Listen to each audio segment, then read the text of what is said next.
welcome back to Irish Footy Vlogs. This is a First Division review and preview show. Delighted to welcome Gavin Woods, super Cork City fan, and Cian Menton, Pats fan, who always reminds us that Pats were never relegated. So what he knows about the First Division, I don't know.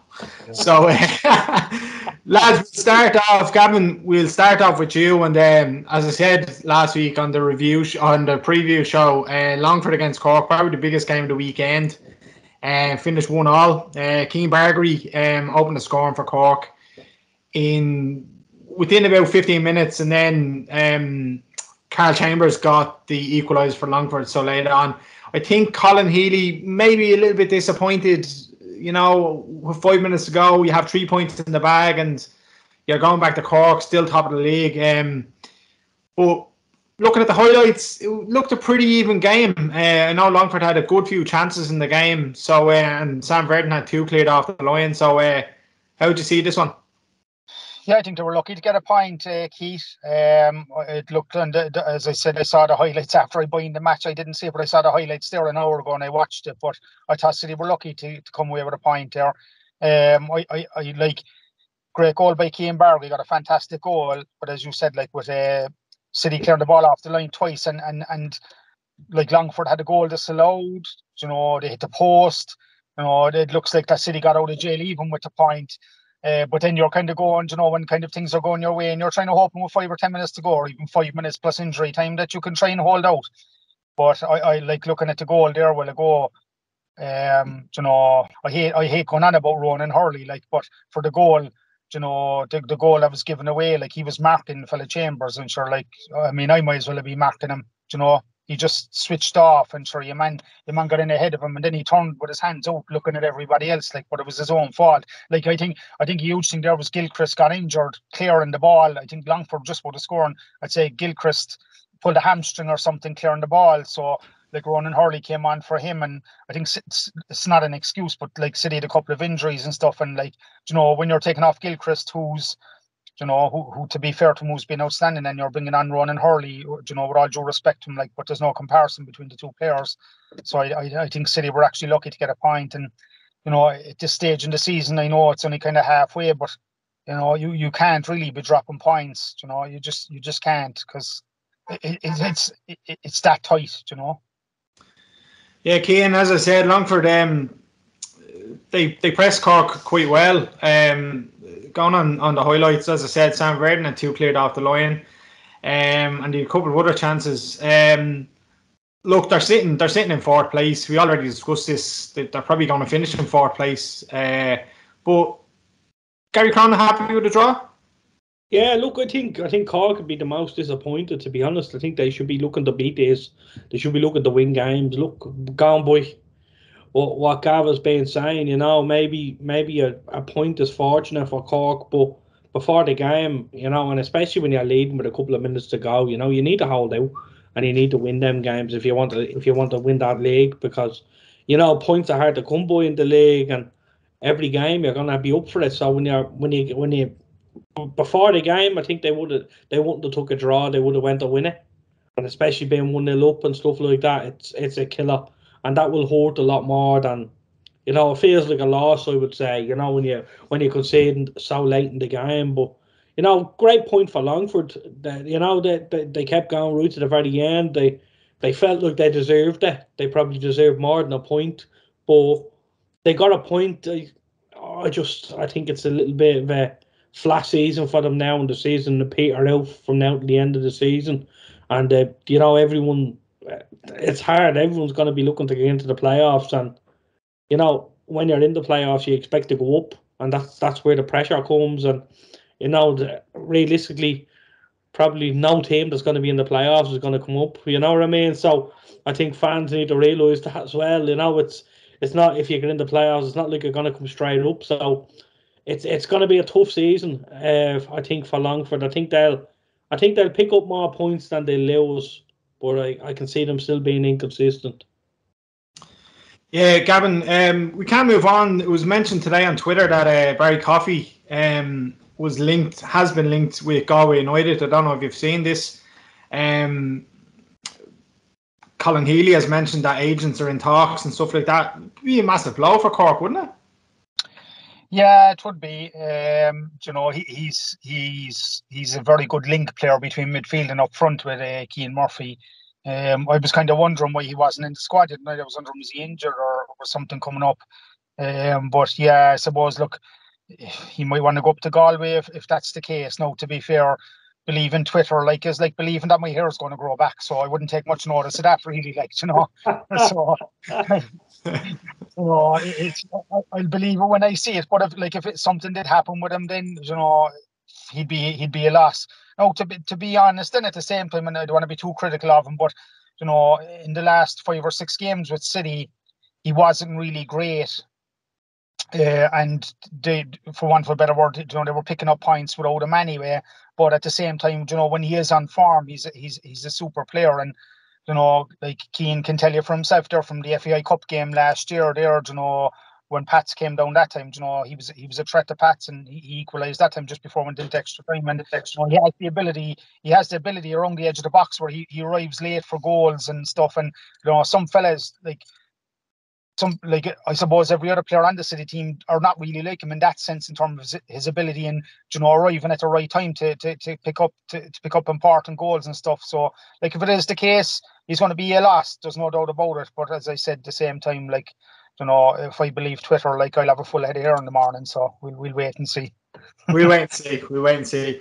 Speaking of Galway, I don't know if I want to talk about this match. They travelled to Bray and they came away with, let's be honest, a comfortable 5-1 win.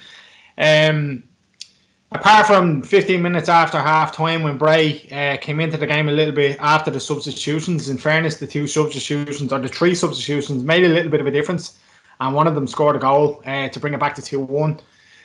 But and I'm sick of saying this, Galway United, they're such a physical side. Stephen Walsh opened the scoring for them within 30 seconds, and that was from there on in, you just felt, oh, here we go again.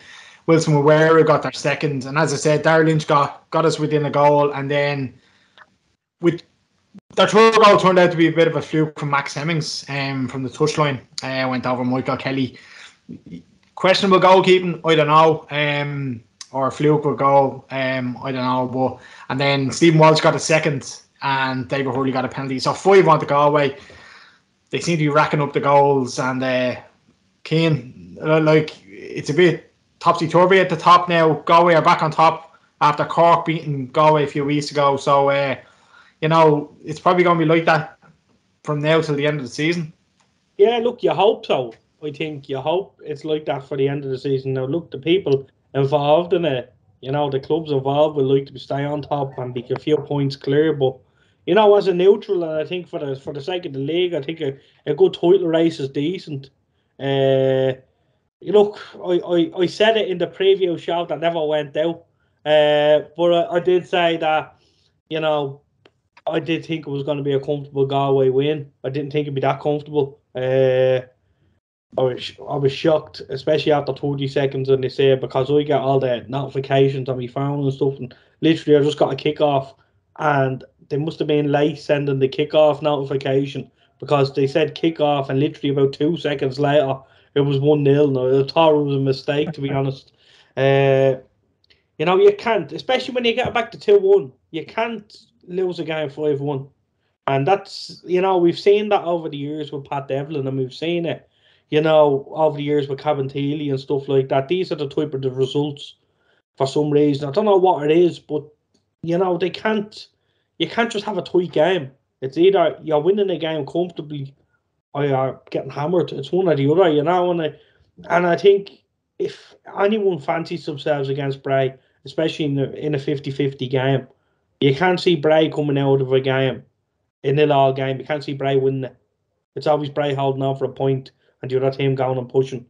And I think it's a real big worry, because you have some, let's be honest, they have some really good players, some really Premier Division quality players at Bray, and it was the same last year, and they're not performing, and they're not hitting the levels that is expected of a Bray Wanderers. And genuinely, I think Bray should be doing much better than they actually are. They've so much quality in that squad. Premier Division quality. I'm not saying top end Premier Division quality, but on paper, I think a lot of them will probably play in the bottom half of the Premier Division, and they could do a job. And I just think it's been a massive disappointment, not only this year for Bray, but the last number of years with the quality that they've had. They've looked similar to what Gav was saying about Cork. Like, Bray always had a great starting 11, you go back through the years with Brian Maher, Aaron Barry, Hugh Douglas, all these type of players, and even you look in the middle, Connor Cliffords and stuff like that, who's still there. But what I'm saying is they never really had a good 18. And, they didn't have Gary Shaw for all of last year and all of this. So I think Bray have always had a good starting 11. I think this year the squad is actually more balanced, believe it or not. But they're not producing at all. The results are appalling when you look at the fixtures, and you don't know which Bray is going to show up, and I think that's a massive worry, because you can't keep these Premier Division quality players in the squad. There comes a time when they have to go, and I know they have a good youth system there, with the Joeys and stuff like that, but it's really, I know the Joey's link is probably officially gone now because of Cabinteely, but I would say they'd still kind of get players and things like that from them types of teams. But the quality coming through it's not coming to Bray Wanderers anymore, and I think that's the worry. So I always find it strange in the first division. They always try and build, every team tries to build around young players.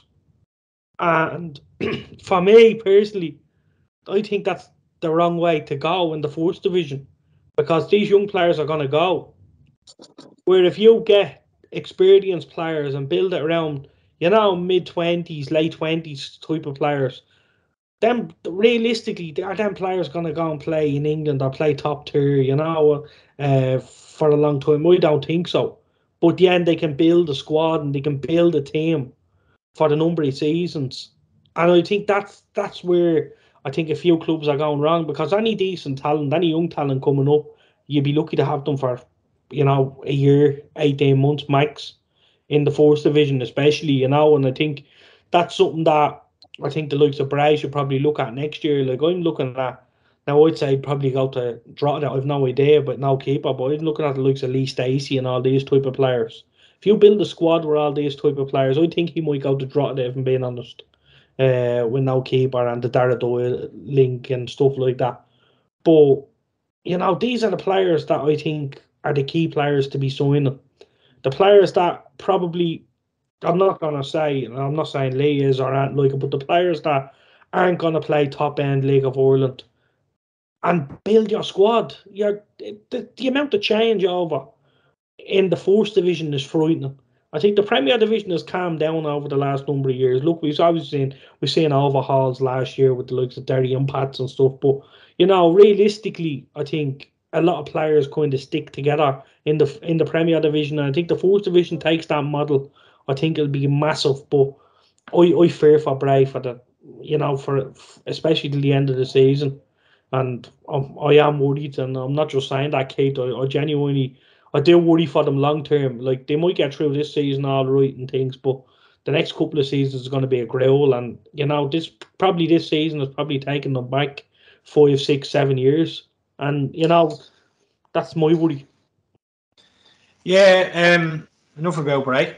Gavin, Galway, utterly dominant. As I said, apart from the 15 minutes after half time, Stephen Walsh got 2 goals. He's now joint top goal scorer with Phoenix Patterson on 10. Abby Amo come off the bench, scored a goal, and that's where I think Galway may just pip Cork City. They may just have a little bit of that extra quality on the bench, and a bigger squad. And if they are trying to grind out results, they can call on their bench to get them over the line. So do you agree with me there that the Galway might have a little bit more than Cork City? 100% Keith. Like going back to City's game against Longford on Saturday night, their bench wasn't. They didn't have a strong bench as such, really. You know, kind of what Cian. I kind of echo what Cian says about young fellas there. You know, there was a lot of young fellas on City's bench, and like Mark O'Mahony, you know, for example, you know, he had a chance there against Longford the night of 1-on-1, and I think like an experienced player would have buried it. But I think, like, you know, that's an age thing where you just wouldn't do it. And if you look at Galway, like I said, and you probably saw it yourself the other night when I went down to watch them against Cobh a couple of weeks ago, they're a big, powerful, strong bench. You know, they bullied Cobh, you know, just physical presence alone. And you know, they can either do it that way. And I think what, as we said last week in the show that didn't go, Galway, I think you actually mentioned the key, is that Galway are doing what City were doing early in the season. They're hitting teams for 3, 4, 5 goals. And that's where momentum gets, you know, that's where you get going. And as I said, I think if City want to win the league, and if they can win the league, their only opportunity, as I said, is beating Galway in a month's time in the Cross, and just hoping that Galway drop points in the meantime, because, you know, when it comes to the bench and stuff, I think Galway definitely have a stronger bench. And they're, again, when you look at the likes of Conor McCormack, you know, super experienced player in midfield, a fantastic player. He just, you know, he uses experience and quality on the ball, and you know, they're the type of players that'll win you leagues. You know, and that's why John Caulfield brought him up there. Yeah, it's going to be a cracking title race. We move on to Coleman's.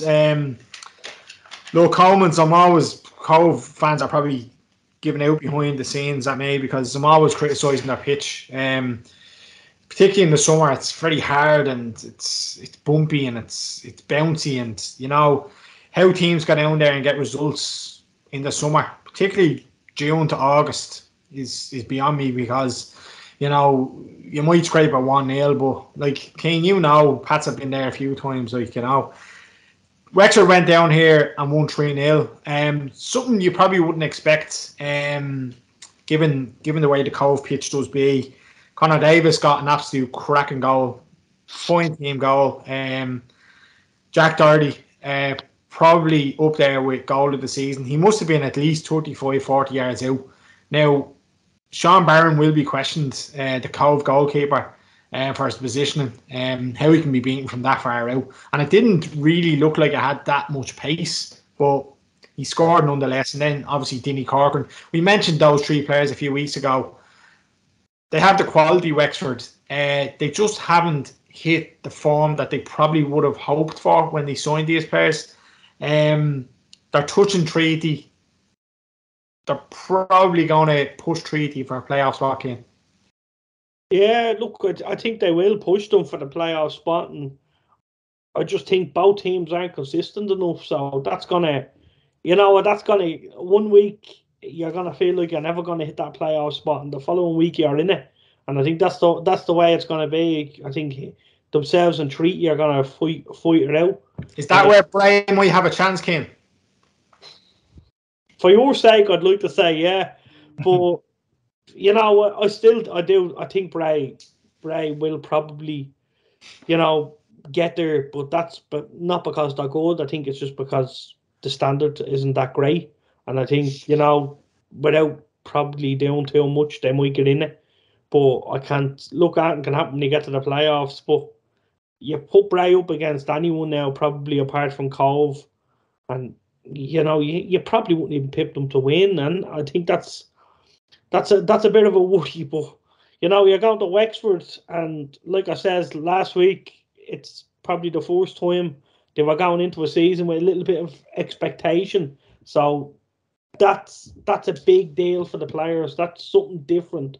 I know there's a couple of players that are new, and he added very well, but you know, the players that were there for the last number of seasons, like Paul Cleary and people like that, are now playing with a little bit more pressure, and that itself brings a lot of nerves and brings a lot of tension. So I think Wexford are handling it very well, and you know, that's a massive result for them. You know, and that'll give them a load of confidence going into the coming weeks. Now, you know, you're after the break. It's always nice to, you know, get a few points on the board, and I do. I think Wexford could surprise a few because they're good in parts in games and they're not good for 90 minutes. But this weekend, they bossed it from start to finish. And look, obviously you see Cobh now with the manager situation and stuff like that. And I think I was saying before this cut off, like I don't I don't like seeing people lose their jobs. And I don't like saying, especially in this league, because you don't earn an awful lot of money. And for the hours you put in, you get no reward for it. As a coach. Sorry, I'm doing here. Hang on.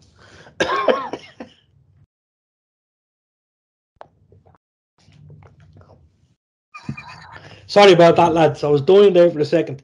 No, but like I was saying, like you don't earn an awful lot of money. You're not in it for the money if you're coaching in the Premier Division or the First Division. But you're giving up an awful lot of time, and I don't like saying it, but the results speak for itself. I think Cobh have been very poor this season. I don't know what's wrong with me, lads. Sorry. Gavin, we'll go to Gavin. Please. Gavin, was it kind of inevitable that Darren Murphy would lose his job? The COVID 9 points this season, it's not a great return. After the amount of games they've played, as Cian said, you don't like seeing managers lose their jobs. But do you think Cobh are right to pull the plug? Yeah, I think it had to happen, and I think when we had a chat about it last week off air ourselves, and I think like that. Unfortunately, I said it last week that I was worried for Cobh, and I don't know. It's kind of funny what Cian said a while ago, and it makes 100% sense when he said there about first division clubs having a lot of young fellas but no experience, and that's the problem with Cobh. Even though they took like Dale Holland and Pierce Phillips from City, but they're only in their 20s and they're not experienced. Like they play centre midfield, and then if you look at Galway, comparing them to Conor McCormack, so there's no comparison between the two teams. And like Cobh, I've been down there this year when I haven't, as I said, when City aren't playing, I tried to go down to watch Cobh, but I said it like they're lacking a bit of experience. I'll give you an example. I was out at a kind of a charity game there yesterday in Turner's Cross, and it was all ex-City players are playing. And if you look at Ian Turner was playing yesterday, and like Ian Turner's in prime, he's in serious prime shape. The likes of him, who's to be fair to him, I think he'd do a fantastic job at right back or right side of midfield for Cobh. That's what they're missing. Somebody like him who's been there, played with City, has experience, fitness-wise, he's not carrying any weight, looks in great shape. And I think that's the problem down in Cobh. And as Cian said, no matter what, I was very disappointed for Darren Murphy to lose the job down there. But, I mean, unfortunately, it is a results business, and Cobh have been poor. Yeah. So, I think for whoever comes in there, I suppose in a sense they're kind of lucky because they don't have a lot of pressure on them, it can only get better, hopefully, for the person that comes in. But there's a lot of work to do down there, and I hate to see it's I hate to see any club struggling and stuff like that. But they need to get in a couple of experienced players. The likes of who was a decent player down there, David O'Leary. There, he played with City. I think he was up in Galway. Was he in Limerick? Maybe I'm wrong there. No, he's not Limerick. Yeah, he was a decent centre midfielder, very good. And I think that's what Galway don't have at the moment. They don't have somebody like that who's on the ball, composed, can pass the ball around the pitch, can spray it around. And as I said as well, Ian Turner's the same, experienced player, very fit, will run all day for you and just has that League of Ireland experience. That's what Cobh don't have at the moment. So look, whoever comes in, hopefully can bring in, as you said, or can bring on a couple of lads who are just willing to come in and play for the club rather than coming in to train, because there's no money down there. So just for the love of playing football and for the love of the club can try and help the club and try and pick up a couple of points between now and the end of the season. I think as well it's one eye on next season in terms if the third division comes in and we have a little bit of a relegation. I think that's probably why they moved now and not at the end of the season, because they need to get their ship sorted out. They need to get themselves ready, because at this minute in time, the bottom, and they're going to stay there for the foreseeable. So, I think they just need to see out the season, kind of do what Wexford kind of done last year in terms of bringing in and, basically just kind of trying to rebuild something, not pick up an awful lot of points, but rebuild the structure, rebuild the playing style, and get yourself ready for next season, and let the manager bring in his own players, obviously within the budget. And look, they're going to be restricted. They're going to be going Munster senior, and they're going to be looking. They're going to be looking down the pecking order a little bit, because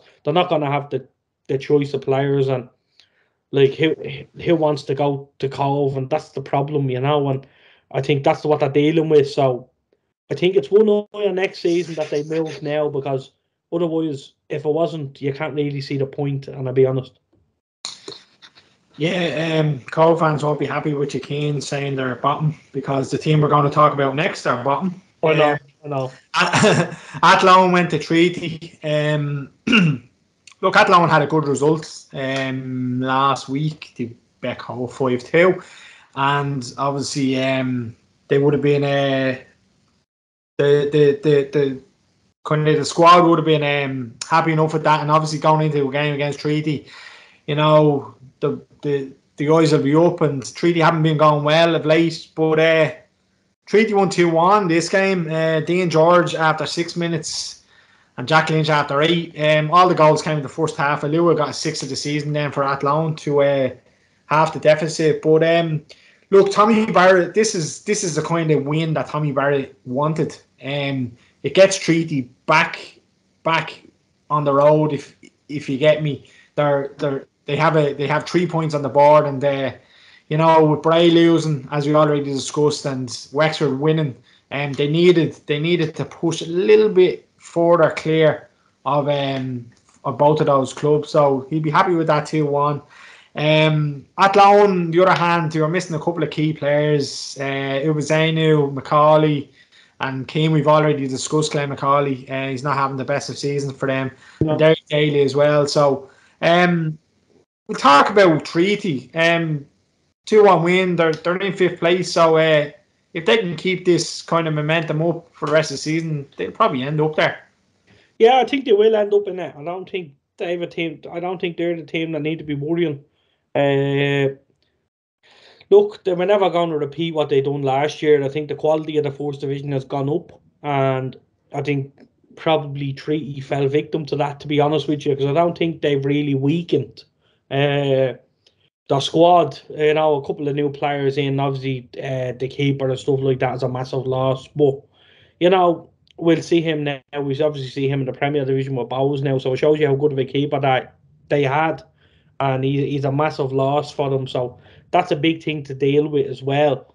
But that's a great win for them. Look, I think Cobh and Athlone are about the teams that everyone has to beat, and unfortunately for the both of them, they're the teams that it's a must win. It's an expected 3 points, and I think Athlone are, they're performing miles below where they need to be, especially for some of the players that are there. Last year, I think they got a great start last year, I think, and then they haven't really recovered since. They just fell off, and obviously Adrian was the manager at the time. Then it was Paul Doolan and Martin Russell, and it takes like an age now before they appoint the next one. But it's something that they need to be worried about as well. And I keep saying the third division is coming in, and teams are going to be used to winning, if you know what I mean. And when the third division is in, these teams, they be used to winning at their level. And I know it's going up another notch, but when you're going up against a team that are losing every week to a team that are winning every week, you know what I mean? There's a big difference. And I fear for the likes of Cobh, I fear for Athlone. They need to get themselves sorted, because now there's a fear that they can go down. You could sit at the bottom of the first division for the last however many years, and there was nothing really, there was no problems to do that, and obviously clubs have their own ambitions. They don't plan on being there, but look, these things happen. But I do. I'm delighted for Treaty to get the win and get themselves into the playoffs. And I think they will stay there, but I still have big concerns for the bottom end of the fourth division. Yeah, on that, Gavin, with this new tour tier coming in, well, it gave a couple of clubs a kick up the backside. The likes of Cobh, Athlone, Wexford obviously finished bottom last season. They seem to got their ship in order this season. Is it a good thing or a bad thing for the league? As in having more teams or having the third? Yeah, I think it's a good thing. Like going back to the situation there as well with Cobh, like I think like if Cobh don't get their shit together, like they could end up, they could end up going into the abyss. Like they could end up dropping away off, and they'll they could end up going Munster Senior League, and sure, like the unfortunate thing will go, as Cian said, going down to Cobh and yourself, like going down to Cobh, they struggle to get crowds and stuff like that down there, and like when they're going well, they'll get 1,000 people down there, but then they just drop off to 300 and 400 people, and that's, you can't sustain a League of Ireland club with that amount of people. You can't, and unfortunately, a club will suffer. And to be fair to Cobh, behind the scenes, Cobh have great people. They're a fantastic club, and they have great people working behind the scenes. I know one or two people working there, and they're fantastic. So I think, look, having the third division, having another division would I think it'd be fantastic anyway for the league. I suppose. Look, it's like the situation with that Kerry team coming in, So, but as you said, you want to see the likes of Athlone and the likes of Bray, the Athlone and the likes of Cobh. You want to see them. No, but you want to see those, and Bray to an extent, Keith, because like that, like you're seeing them getting hammered at home, and you don't want that to happen. It's your club, and you're following them all the time, and it's devastating. It's devastating to see it. I saw it with Cork City last year. It's for a club that you love and support, and you're seeing this happening, and you can't do nothing about it. It is, like, especially as a League of Ireland fan.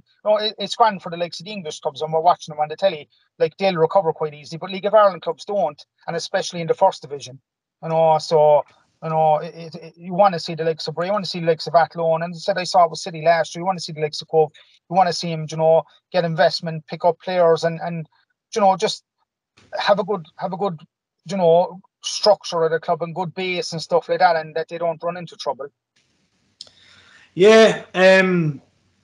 On to this week's fixtures, and only one place to start. Gavin's dropping his phone. Good man, Gav. It's probably in anticipation of what I'm going to talk about. Cork are playing Cobh this week. Yeah. In Turner's Cross. Probably only going to be one winner, is there? Me, yeah, because I'm fucking off on holidays Friday night, so yeah.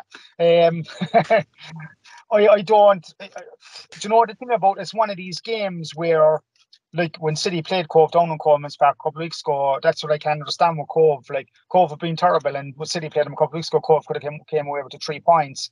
So, why can't they do that every week? And the same thing could happen on Friday night in the Cross.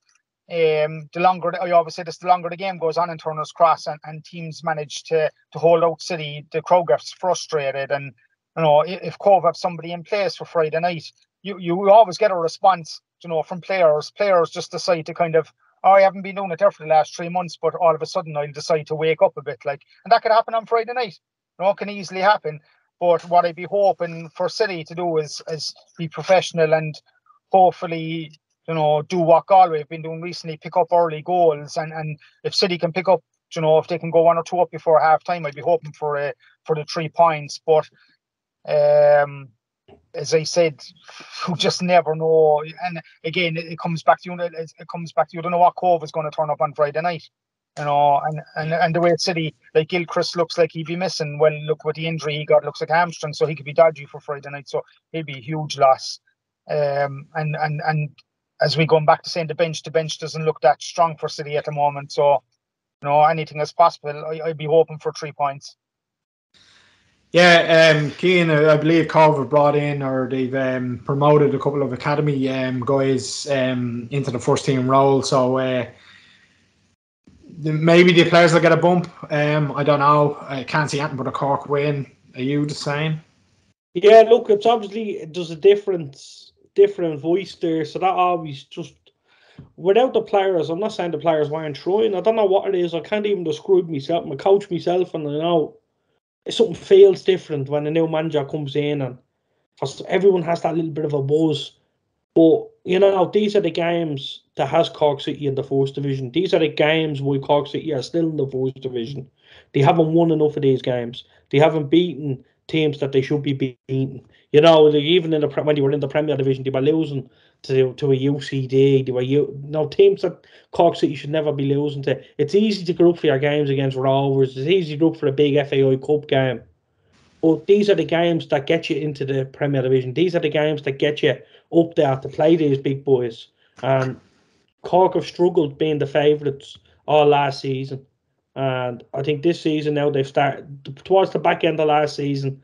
You felt like they were kind of on the verge of winning games again and at a consistent level. And now this year they've shown that they can. It's after the break now. They need to kick on, and they have to get a win here. There's no doubt. If they want to be champions at the end of the season, this is a game they have to win.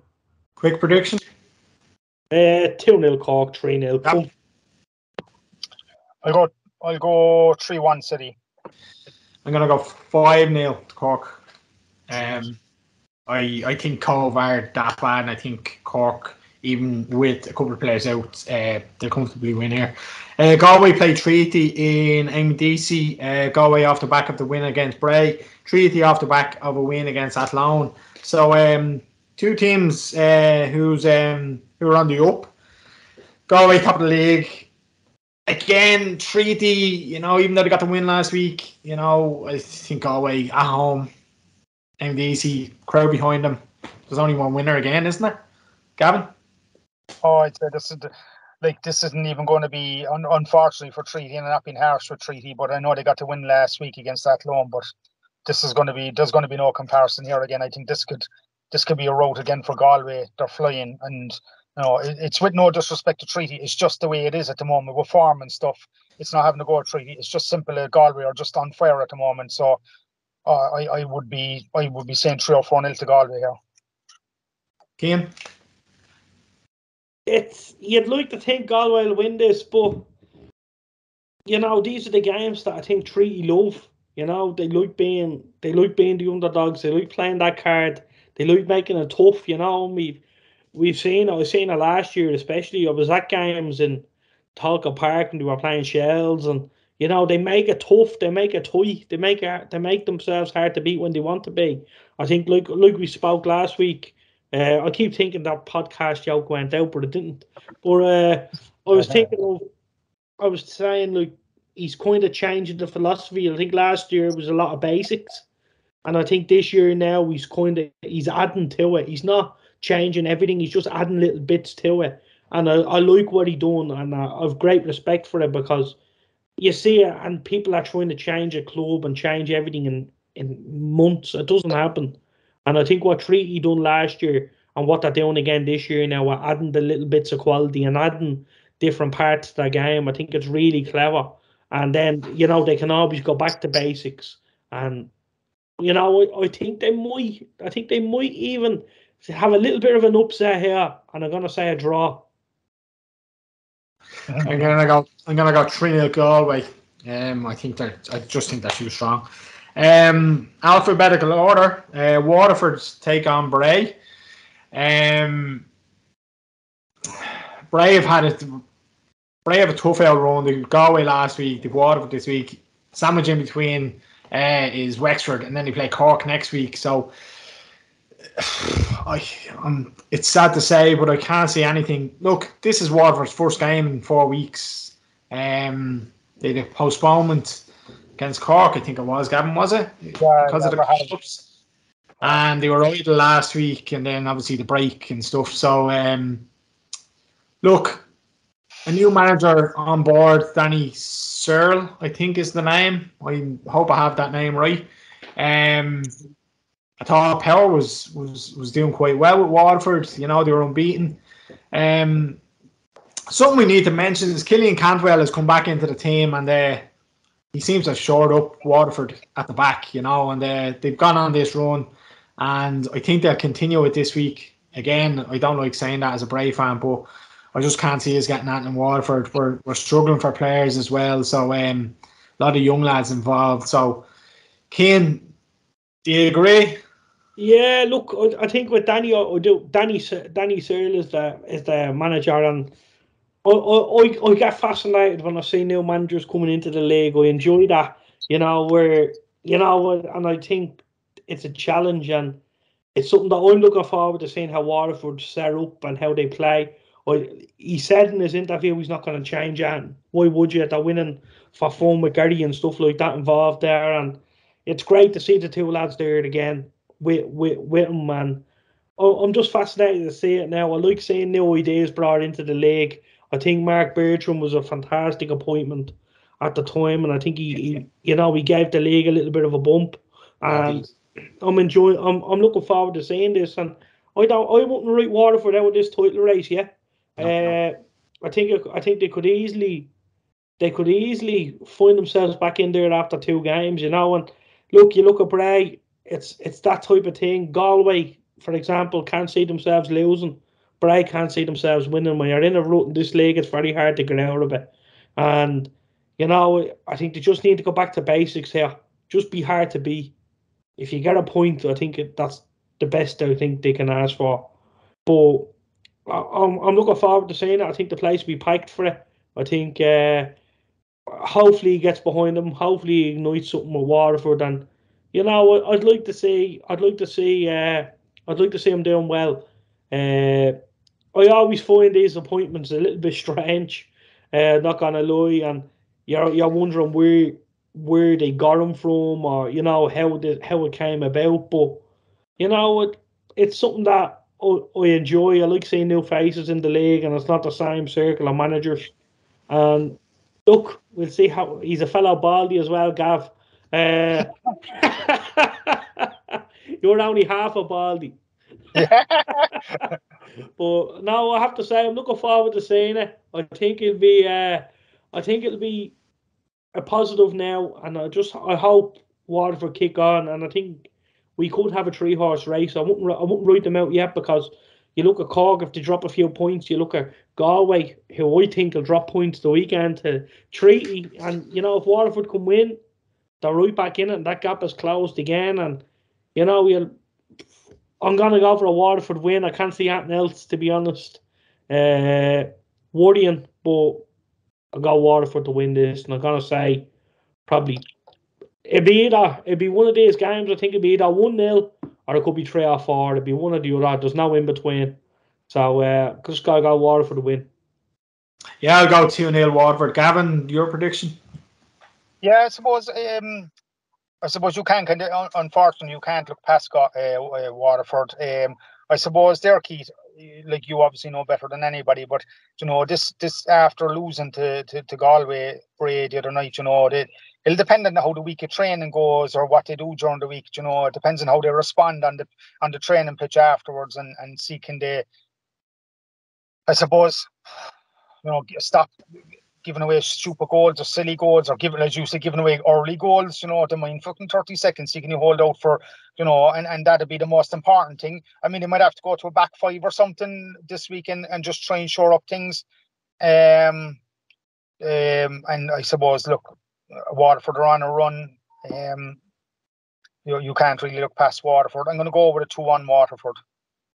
Oh, we're getting a goal, are we? Good stuff. Something to shout about. Last game of the weekend's Wexford against Longford in Ferry Carrig. Longford on the back of that 1-1 against Cork. Wexford on the back of it. Obviously, we've already discussed a fantastic 3-0 in Cobh. This game might be a bit tighter than we think. Wexford have the players. We've already discussed that. Longford squad is struggling a little bit, but the result last week will give them that bit of extra confidence going into this game, Gavin. Yeah, definitely. And as I said, I think City were lucky to get a point against Longford. Longford are still strong. They're a good side. They're probably, other than Galway in the cross, Longford were the other best team I've seen in the cross this year. They're very, very cool on the ball, play the ball around well. A couple of nice players with Graydon and the